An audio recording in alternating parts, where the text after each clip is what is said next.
Ratnagiri education सोसायटीची मातृशाळा Godutai Jambhekar महिला विद्यालय या संस्थेला 1 जानेवारी 25 रोजी 100 वर्ष पूर्वी होत आहेत.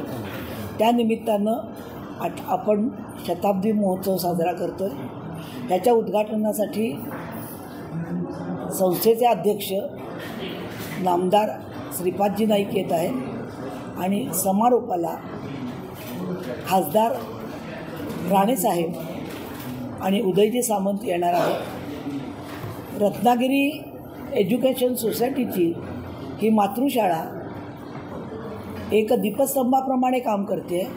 या शाळेत आजूबाजूच्या गावातील अनेक मुलं इथे शिकत आहेत. ही शाळा भविष्यात स्किल डेव्हलपमेंटसाठी आपण त्याचा प्रयत्न करणार आहोत की ती शाळा स्किल डेव्हलपमेंटसाठी जास्ती काम करेल. हे काम संस्थेतील सगळ्याच शाळांमधून चालणार आहे, पण त्याचं केंद्र हे महिला विद्यालय असणार आहे आणि त्याकरता आपण हे काम करतो आहे. भविष्यात आता असं चित्र आहे की माणसाला काम नाही आणि कामाला माणूस नाही, ह्याचा मधला दुवा सांधणारे.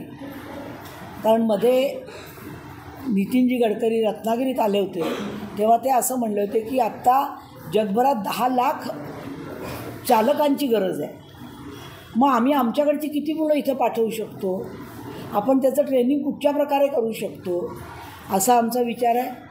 आजूबाजूच्या MIDCमध्ये जाऊन आम्ही सर्वे करणार आहोत आणि नुसत्या प्लंबर इलेक्ट्रिशियन असे स्किल डेव्हलपमेंटचे कोर्स न करता तिथे लागणारा जो मॅनपॉवर आहे त्याचे 3 महिने 6 महिने वर्षभर त्या मुलाला इथं ट्रेनिंग देऊन इथलं मूल आपल्याकडेच काम करेल.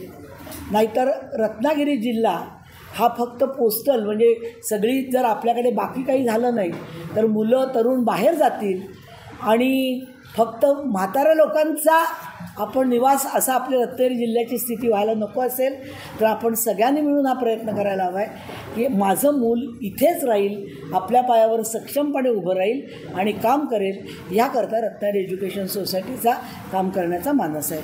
धन्यवाद.